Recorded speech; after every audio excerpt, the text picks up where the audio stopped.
fun to watch. We'll see if it finds success, since unfortunately for them yesterday, both of those games were losses, despite the fact that the first one took 53 minutes for it to be a loss. The Morrigan also gets locked in, something that we've seen Pagon play a lot, play well, and if you look at the last set, is still feared in the mid lane by a few of these players. Yeah, I'm curious so far what the transformation's going to be. I think Vamana is always decent until, better choices become available.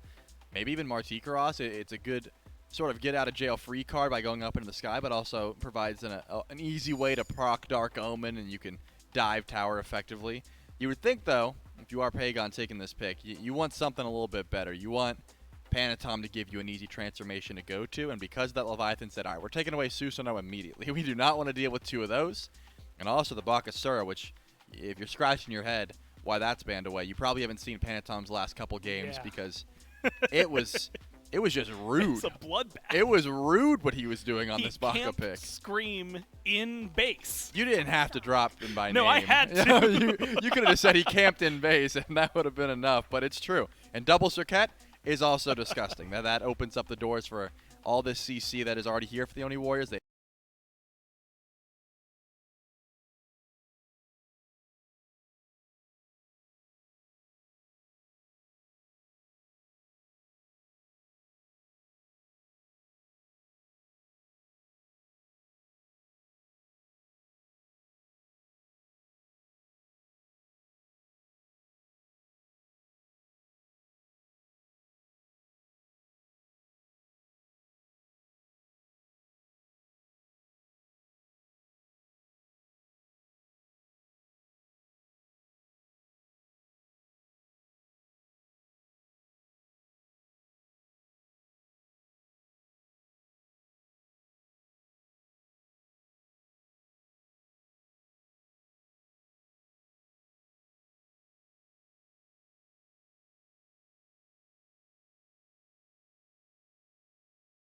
Saying, hey, this hell was always going support. We're going to make Trilly look real dumb for a second. I think I was right to be concerned, the fact that that could have been the play. Decent knock-up opportunities here for the Leviathans, but that means that I'm assuming Vamana goes over to Fine OK, unless he wants to go a Wheelix solo. Because again, Adapting has been taking this Vamana more often than not, but Wheelix tells me that you want to give that over to Adapting. You want to get aggressive early. It's got a good matchup into Circuit. You can try and pull her out of her ambush. An interesting draft here for Leviathans. I already went on record to say that I like what the Oni Warriors were doing. I do see a lot of gods on the other side, the Leviathans that is, that they have ways of dealing with the knocks. Colossal Fury, you're not going to care if Hell's around and you're not actually targeting her with your silence.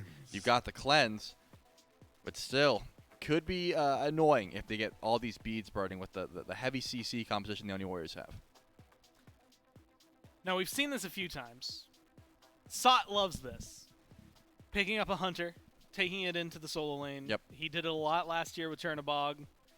As far as a matchup goes, whether it is an Awelish that he could potentially end up against, but more than likely maybe the Vamana, how do you like either of those matchups? How do you like him in the solo lane in general? I mean, if you're picking Cherno solo, you're not fighting. You're not going for any sort of early kills unless you get some great poke and the enemy solo laner just sticks around too long. So whatever you can survive against is your call. And I think Awelix and Vamana both have decent attempts at dive, but Awelix has much more all-in. I think Vamana, if he gets the slow from the Umbrella Ring and Colossal Furies and tries to stomp you down, Chernabog's going to dash away. That's the end of the fight. Awelix has that burst. She could get a lucky knock-up. She could go for the pull. But yeah, I still think it's probably Vamana versus Chernabog, and then Sot's going to be sitting on her tower for the majority of the game. It does give Pagon a transformation, though. Yeah. You could have two Chernabogs, and that's the value of this pick. It feels like Pagon took some lessons from the Dragons team of last year, which is to say, look at this comp. Incredibly squishy. But if we're talking about playstyle, Trelly, this is a team that has been constantly running it down. This is a comp that looks and feels like it should be running it down. And if I'm hearing correctly, what I was just told is the Morrigan, despite all the things that I would have thought about this, is actually going over to Sot going into solo lane. Well, that's a little bit different. That is a very big difference. I do like the Morrigan solo just because I think you can always find a decent opportunity to go for a 1v1, right? If you get a good stun, you get the Dark Omen off, you transform into someone that can win that fight. If you're in a bad matchup, you say, guess what? Now I'm Vamana, now I'm Marty, and I have this huge ultimate that can really just shred you down and go for damage. So the Morrigan Soul is a bit different. If that ultimate is down, she's a sitting duck, right? If you have any sort of like a tick damage, like a Crusher on a Wheelix or even Erendite, and you can reveal that stealth and her ult's down, it's just so easy to try and camp that lane. So, I mean, the same sort of problem that Cherno has. You don't want to fight unless you're ready to all in. If not, you're underneath tower and you're just clearing waves. Well, it is one of the most dominant teams that we've had in the SPL, right? Go back to Season 8, Leviathans, World Champion. Season 9, despite not getting the championship, still one of the longest win streaks was set by them in Phase 3. They just go on an absolute tear through a lot of these teams versus what we have on the other side, the new hotness, the kickoff winners. And we'll see whether or not they can keep that streak going. Of course, mods, get ready for some spam, because bringing you game number 1, it's Hindu Man and J-Mac. Yes, it is. It's me and J-Mac joining you for this one. We've obviously Doug on the spectator once again. Atlantis Leviathans, J-Mac, we got to see them yesterday, and honestly, they struggled, if I'm honest. I mean, Shinto obviously playing a bit on ping at the moment, so causing a bit of a problem for him there. But across the board, they were against the Ravens, and a lot of people had Leviathans as the ones to come out on top. Now, they ran the Vamana jungle there, J-Mac, and this time, it looks like they flexed it to the solo lane here. Yeah, definitely adapting this Awilish, I think, is the better call in that regard. Giving it to FineOK would have been fine. Not my favorite pick going in the solo if you are taking an assassin to that role. And this also gives adapting a couple of different places that he can make his impact with the rotation on that ultimate. Yeah. You can go over to FineOK. Sot going to have a hard time dealing with the mana, dealing with that knockup. So adapting has an easy target at level 5 there. Also has Shinto if he can find the knockup with that Argus, drop it down. It's not a big knockup. It's a very tight window to find that one. But I have confidence in adapting to know the timing to be able to find that pull. Now, with this said as well, the Oni Warriors, this is their first game of the season, so we get to see every team now in the SPL. And I'm excited to see how this plays out, because you did mention the SOT, the Destig 2, regarding picking up the Morrigan in the solo lane. I don't like this matchup into Vamana, though, if I'm honest. It's not an easy matchup to sit there in lane as, surely. No, it's definitely difficult. I almost would have expected FineOK to go something outside of the Axe, but based off the build path we've been seeing of the Vamana, yeah, definitely the way to go. Get that Axe of Animosity late game, get a little bit of attack speed, a little bit of boosted power. We saw Haddix running the Shadow Drinker as well to kind of boost that one up. If he would have gone something like Bluestone, would have made it super easy to track SOT in the solo lane. SOT, going back to this one, and maybe this is a throwback you remember, Kiki So Cheeky used to play this pick a little bit back in the solo lane. This was years ago, though. Haven't seen it sometime since then. And SOT, just got to imagine he's going full power in this one. I mean, this was the playstyle of the Oni Warriors at the kickoff lane. Get 5 gods, only need 1 tank. Everybody else just W key as hard as you can.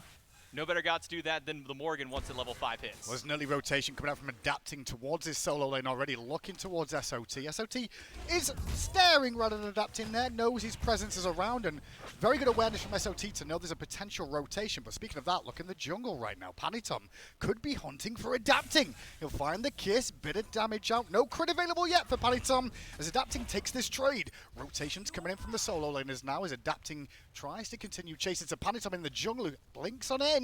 Panitom now caught in an awkward spot, but just juking around, buying time. And at the end of the day, all for naught.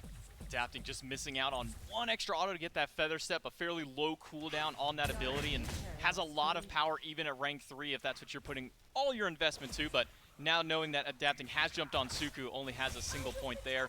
Not sure we would have actually seen a First Blood without the rotation from FineOK or Sot there, but a good effort at the least. Does manage to take the blink away from adapting. Jungle fight once again between Panitom and adapting there as he falls back.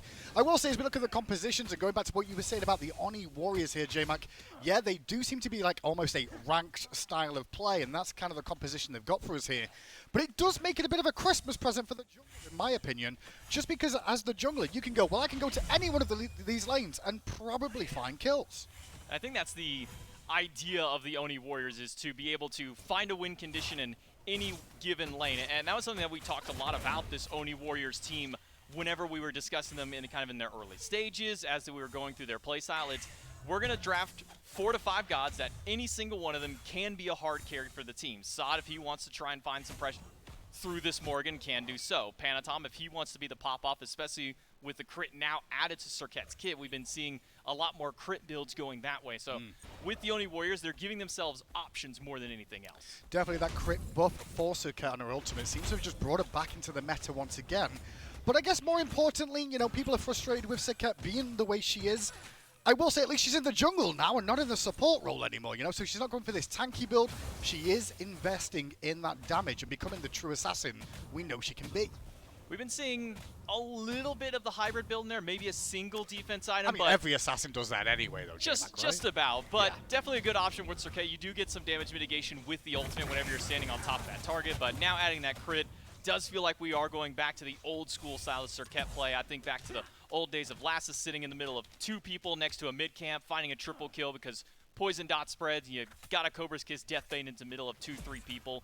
So I'm excited to see Serket back in the jungle, out of the support, and especially out of Wrong Use hands when he would sit in the middle of a lane for about 3 minutes at a time, fishing for a kill.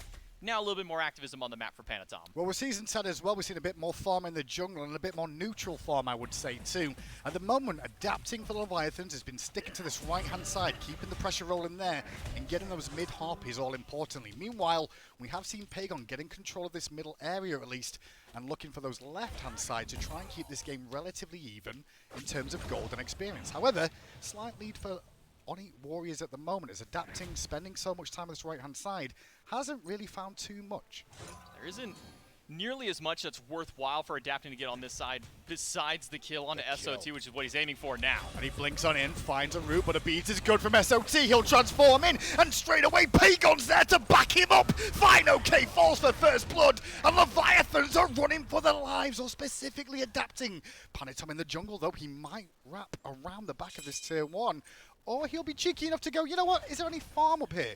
Great play from the Warriors, though, J-Mac. And this is something that the Des brought up that could have been a potential transformation target for Sot would have been this Chernobog, but that's always the strength that Chernobog provides this team, is the ability to rotate near instantly to one of your teammates and give you that style of backup. Sot's transformation into the Serket gives him the most immediate CC that would help him, because sure, you can maybe transform into Nox, drop a silence at your foot, that's great for the immediate, but not for the chase after. So going into the Serket, finding that double Cobra's Kiss, probably the only reason he really does live through that fight. And that was adapting, ganking the solo lane twice in a row pretty consistently over there.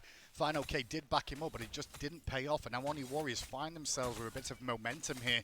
Adapting, heading in towards the right-hand side once more, looking at SOT, knowing those beads are on cooldown this rotation, and so is the ultimate, so trying to punish SOT with this pick, and he'll find the ultimate off the knock-up. He tries to stealth away SOT, but he has been punished and answering the call 1-1.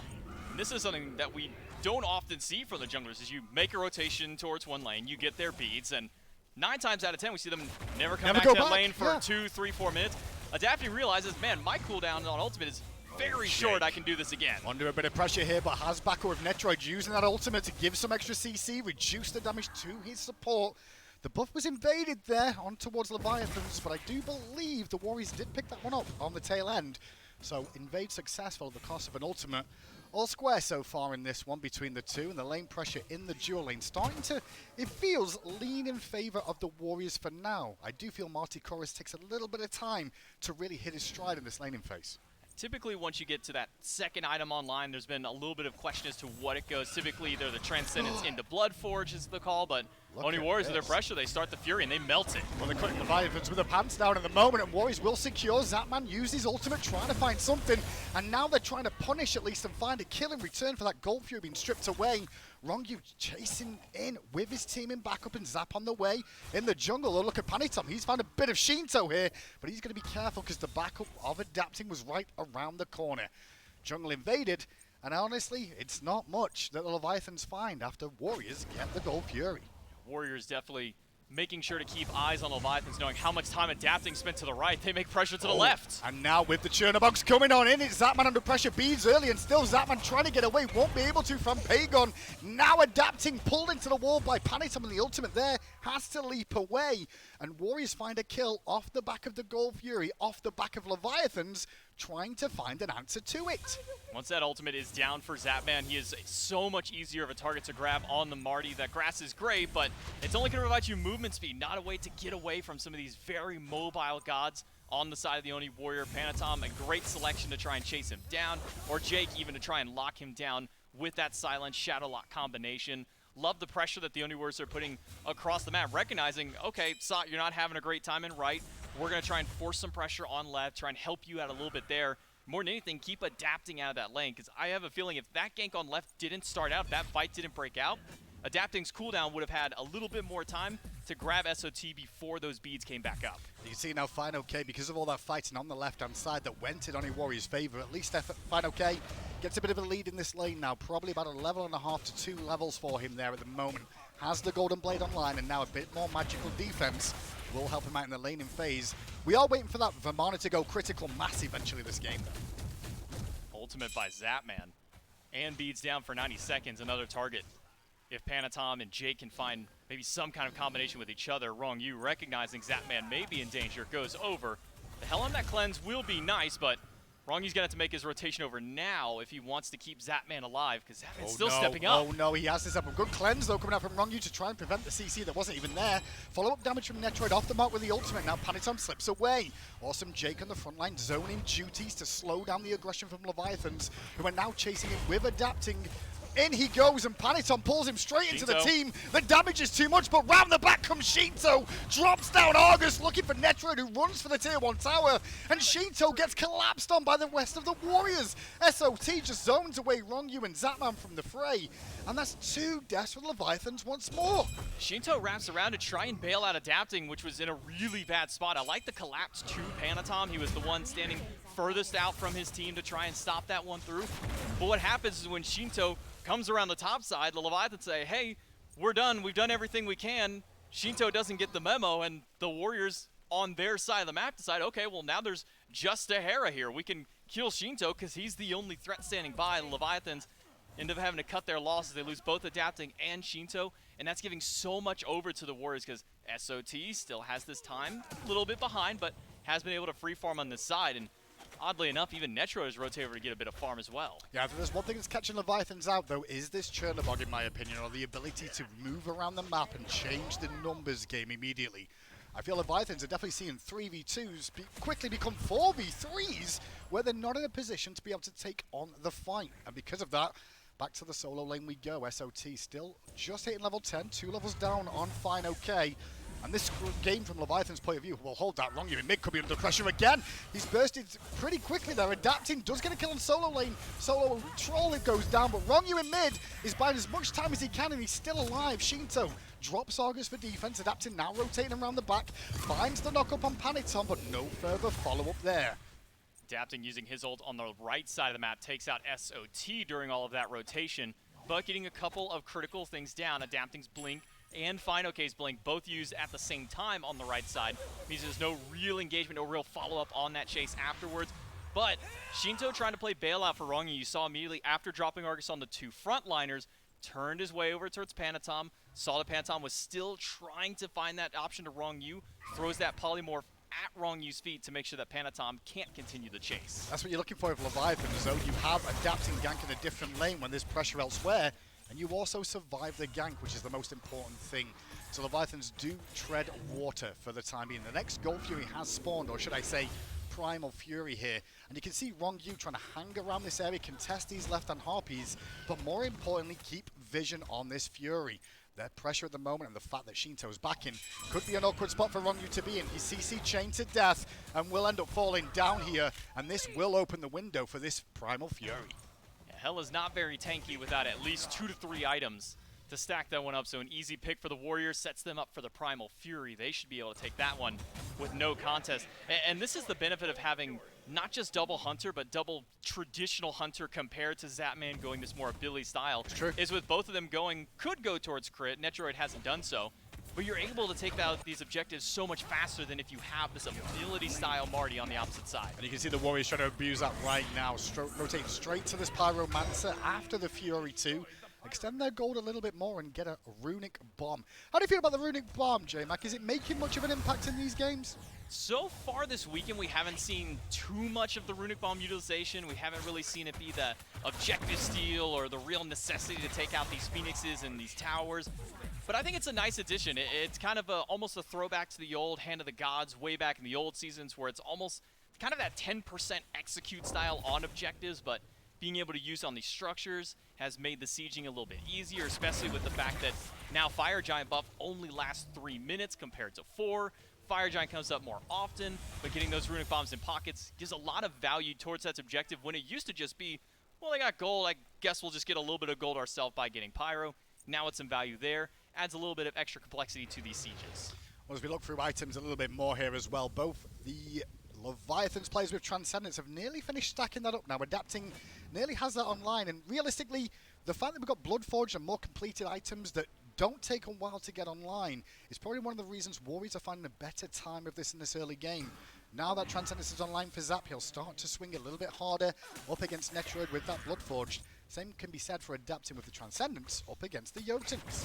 You don't have to wait for those stacks. Even when you think of the old times of building Devourer's Gauntlet versus Transcendence, trying to get stack versus stack, Bloodforge is a lot of power, a little bit of extra movement speed, some lifesteal right then and there. You don't gotta wait. Sure, it's a little expensive to go, but compared to the other lifesteal options, definitely seems to be the stand above the rest there. Getting the Transcendence gives him a little bit of a double dip of a ton of power for Zapman, and this is when he starts coming online. Adapting's looking to gang, but Panitom knows because Adapting's on a ward and he goes straight in the pit looking for the kiss. Won't find it, however. Silenced in place was Adapting. The beads and silence used to get him away. Final K over here, getting involved in the fray for the first time out of the solo lane, and the chase is on to kill Panitom. Down he goes, but what can Leviathans do next? It's a good kill, J-Mac, but there's nothing else they can really get because the Gold Fury and the Pyro are both off, but blinking mid. Final K starting to pop. He's looking at Pagon, forcing him back, trying to get this level lead he's found from the solo lane online for the Leviathans. And Chernobog is probably the best target that the Leviathan's getting for now. 4-0 on Pagon. He's got a lot of shutdown bounty to him. Jake's gonna have to give up this tower, but Pagon will be there as backup. Tier 1 tower should still fall down. The Leviathans, I don't imagine, keep up this pressure, at least in the left lane. You got tower, you helped out Zapman. Yep. That's the biggest thing you can ask for right now, is to find some extra success, not just with Final K on the right, but getting a little bit of extra help on left as well. Completely agree. I mean, we see Final rotate over, and I'm like, well, what do you get? There's no Gold Fury, so get the Tier 1 tower, find the result at the end of the day. And Leviathans still keeping themselves in this game. As we start to approach the mid part of the game, I mean, 15 minutes, probably, let's be honest, it's 10 when mid-game kind of kicks in. We're starting to see a little bit more of the map develop now. Most of the outside towers down, middle lane still standing. But I start looking towards sieging and team fights already. And I'm always concerned for a team that don't have a true frontline in the Oni Warriors this game. How do they realistically engage? Is it really going to be a Circuit diving in? It's really a lot of pick potential more than anything else for the Oni Warriors. Find that one person straggling in the jungle, grab them if you have the opportunity to do so. Panatom's even itemized to try and find picks on Final K, picking up that erosion. He's going to get a little faster once those shields come through. So you have some extra chase options to maybe even just ignore Final K if necessary. Speaking about that erosion a little bit more, pretty effective this game, not just because of Vermana, which is probably the first thing people will think about, but Hera, who we don't see as much of. That shield going to be nullified slightly by the pickup of this item. Even the Bloodforge, if Zapman happens Good to get a point, kill, yeah. gets a little bit of a shield there. Panatom gonna go straight for Zapman, gets that ult immediately. And Panitom now getting surrounded with the support of his team on towards Zapman, who gets some good peel out from Rongyu. Rongyu did a good job of dissuading him. Zapman's still alive. It's only Jake on the front line left. And Adapting wraps around the back, looking for the 3 carries running away. But the health pools are high enough to limp back out. In comes SOT, using his ultimate to turn into Chernobog here. Not a great fight from the Warriors there. Leviathans weathered the storm. The Fury has spawned here. And Final K might be able to wrap around with Adapting and look to pressure the carries left alone. Pagon and SOT will be standing by. Pagon about a quarter of his HP down, and a lot of that just comes down to Jake steps too far forward by himself. The Oni Warriors recognize that it's just Jake walking at 3 of us. The other 3 are standing so far back. Shinto drops Argus to the back line, throws out the polymorph as well, disrupts so much of the Oni Warriors' play. They're unable to walk up and assist Jake. I even thought that Jake was going to go down there, but rotation from SOT comes in, is able to bail out his support. Looks like a turnaround is fair play as Leviathans now look for the Pyromancer after the Fury, just like Warriors did earlier on. And now we're at an even game once again, with both teams having a runic bomb, and the situation developing where, well, one team fight can win you the game at this stage. Or at least put you in a commanding lead to do so. And getting that runic bomb one apiece, that makes sieges a little bit easier. No real secure on either team as well, so that 1,000 true damage you will get up against the Fire Giant, up against these Furies, could make those dances a little bit more dangerous for either team, especially the fact that the runic bombs can be destroyed as well, so placement of those is very important. But Panatom's not going for this traditional crit style that we've been seeing in the circuit. Sure, you get a little bit built into your kit from your ultimate. As you level up, you get a little bit more percent crit throughout, but is opting towards a little bit more of this bruiser, taking on kind of that pseudo role, something that he did a lot during his days with the Leviathans back on that squad, running those warrior jungles, acting as that second tank when you want your actual soul laner to be a more damage-oriented. 5-3 then as we wait for the next engagement. Everybody just going back to farming left-hand side at the moment. Warriors have a lot of vision across this left-hand side of the map. Pings going down, I believe, from Zapman there saying, hey, Nox is around this area. I have a feeling about it. As Pagon continues to step up, Jake jumps on in and forces Zap to immediately ult defensively. Take into account Zap has no beads or Aegis there, and neither does Adapting after that little play. And neither does he have full life left after Pagon picks up the kill. Now Fine OK has to limp away. Do the Warriors look at the FG at 18 minutes? I don't think so. I mean, there is 2 Hunters though. It would be the right time to try and pull it with the man advantage over here. But they need a tank, and no one really wants to tank this, I feel like. Got 2 Hunters, both of them running crit. SOT can turn into a Hunter. Now you've got 3 of those that would all have crit. So much easy fire shred for the Warriors. They just need a window to do so, and they need one person to tank it. Unfortunately, that one person to tank it is Jake. Zap's going to be a long time getting here, so it's all on Fine OK and the rest of Leviathans to keep this one going. The big baby will buy as much time as possible. Get rode by SOT, Sir Cap, for a second. And next up is the FG going down to the Warriors. Rongyu juggled into the sky, then silenced out, but will escape with his life. And Warriors do not continue the chase. They get what they came for. A kill on Adapting turns into an FG. I would have imagined there would have been more collapse to Fine OK. He got hit with not only the Ong produces any kind of healing he may have had going into that one, but the erosion as well from the transformation of SOT, grabbing that one from Panatom, reducing that shield value at the same time. You saw when he was just standing there by himself was getting, I wouldn't even say maybe a tenth of a percent of his HP at that point. Would have been a good target, but Oni Warriors, because they 50-50 the Fire Giant, still had that runic bomb just in case, and do seem to have used it to try and guarantee that one. A bit of a fight between the 2 teams there. Play it dangerous, play it a little close, but now with Fire Giant on all 5, they can start these sieges. Don't imagine we see any Phoenixes go down just yet. Likely just start aiming for these tier 1 towers that are still standing, take out these tier 2s, just get a lot of value of gold from this fire. Now, if you're not keeping count, I mean, there's only 6 kills on the board for the Oni Warriors here, but Pagon has been involved in 5 and got 5 killing blows so far.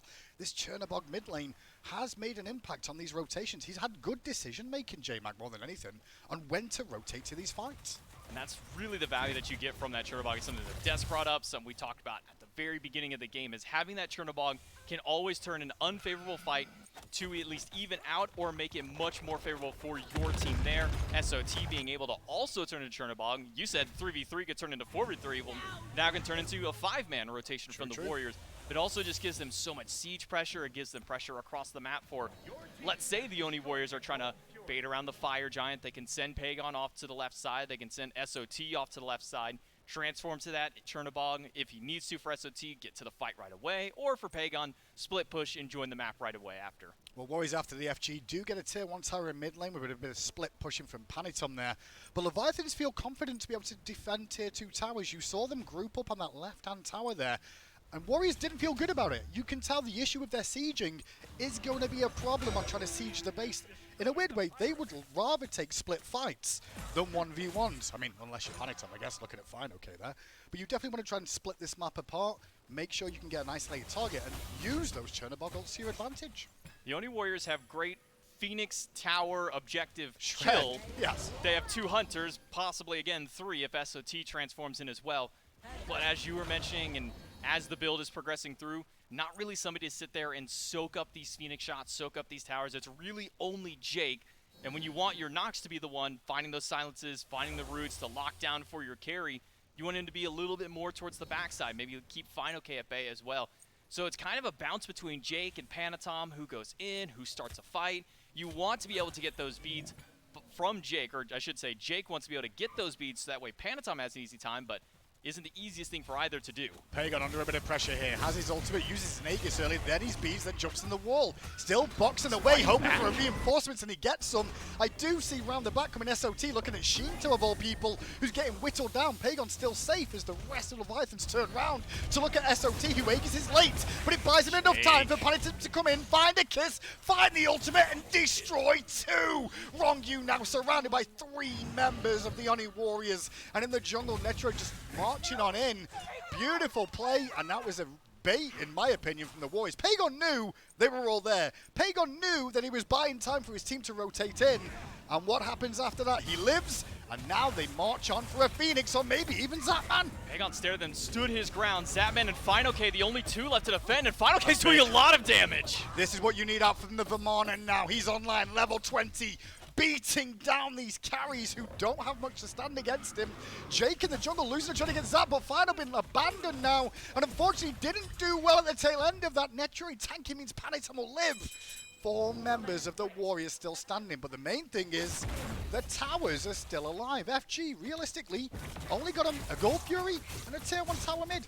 Not terrible under the circumstances for Leviathans. No, with the Fire Giant that early in the game, with the lead kind of as close as it was between there, that's the best you can get from the Warriors. If you get a couple of towers, you get a Fury, that's definitely a win for you. Sets up for another Pyromancer as well. Still building up that lead.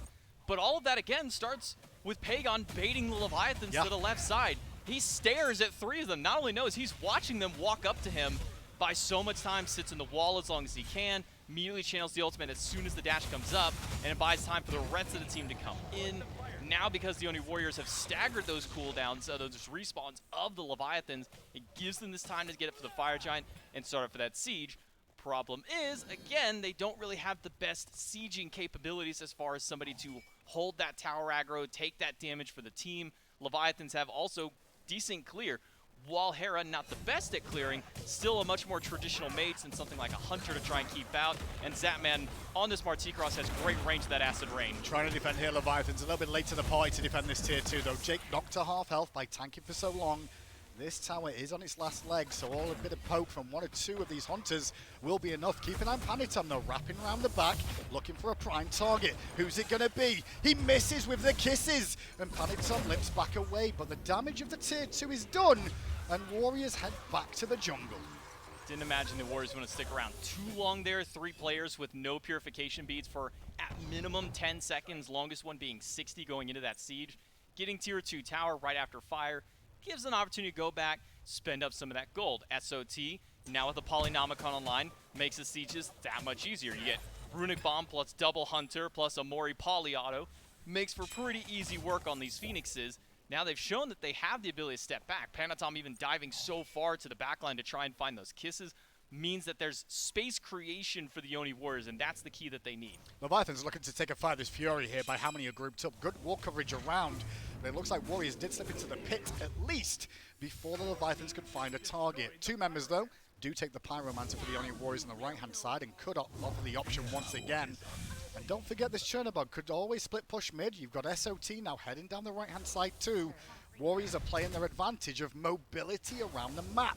Meanwhile, Leviathan's forced to stick together, scared of a numbers out exchange. Fury getting low now as Oni Warriors take that down, finding small whittling wins along the way. 2 members though on a Phoenix in right. Everybody in Leviathan's in mid. Goodness gracious, that's going to be a quick Phoenix falling down for the Warriors already.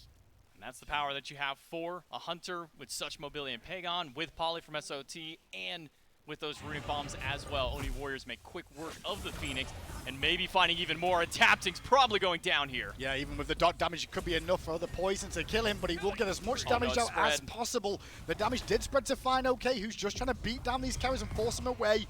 SOT hung in the air as long as possible there to buy as much time.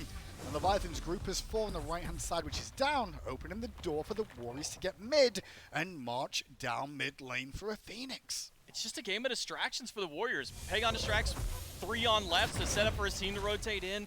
Now you have SOT and Pagon again on the right side of the map, letting their team move in, take a tower and Mao, maybe even take a Phoenix. Jake dashing in, forcing Rongu back, and the carries of Leviathans to the Phoenix. Crumbles, fine okay. Now surrounded, pinned in place, CC chained to hell, and fine okay falls for the third time this game. Pagon with another kill for his name. Zatman, good return damage onto the boys of Jake and SOT there. But still, the Warriors aren't done yet. The FG has waned, but they'll exit with a tier 2 in left-hand side. And now it becomes a much, much trickier task for Leviathans to defend, J-Mac. They are split pushing every single side. How do you defend your Titan and that left-hand Phoenix, which you want to keep up as long as possible? You've got to keep ward coverage up in the jungle. SOT has been trying to play this sneaky assassin-style play for the last 10 or so minutes of the game. Recognizing that SOT is doing this, Leviathans need to put wards up around their speed buffs. I would even say, honestly, around where those XP camps are between the Cyclops, the Harpy, to know that SOT is moving through this jungle, to see that he's getting set up to work towards one of these Phoenixes. It's still not easy to defend because if you send SOT or Pagon, they just jump back into the fight right away. But knowing a little bit ahead means that you can send somebody to that side and at least force that ultimate out. Probably the best one to try and get that out would be either Adapting or Fine OK, the most mobile of that squad, but it's just so difficult for the Leviathans. This is their best place to fight, is out of the base and at fire, but there's not a single person for the Leviathans who can step up to the Warriors. Not at all, not at this point. So FG, for the third time this game, going the way of the Warriors here. I'm already thinking of the Leviathans in game 2 because I felt like they instantly draft Morticorus this game. They're confident in that Hunter pick. But what do you do about the Chernobog? It feels like the Chernobog has become a nuisance this game. Not just him alone. However, him having 2 ultimates because of the fact we've got a Morrigan too, is that something you ban away? Is it worth throwing away a ban? You're letting an Afro slip through or something like that instead of Hercules? Do you really need to, or do you have to draft differently against this team? It really feels bad having to ban a Chernobog when he's not considered one of the top, I would say, 3 to 5 hunters right now, but this is just the only Warriors playstyle. They're playing a rank style mentality. I'm going to be the hero of my team for every single member of the team. It's that mindset and kind of that ideal that we kind of instilled onto this team jumping in. Just look how confident they are, though. The player cams, they're all just calm and calculate, going, yep, I'm winning. You don't see them like outlandishly talking a lot. They're just like, yep, everyone's going well. All 3 Phoenixes down. Wait for the next fight. And now all the Phoenixes are gone.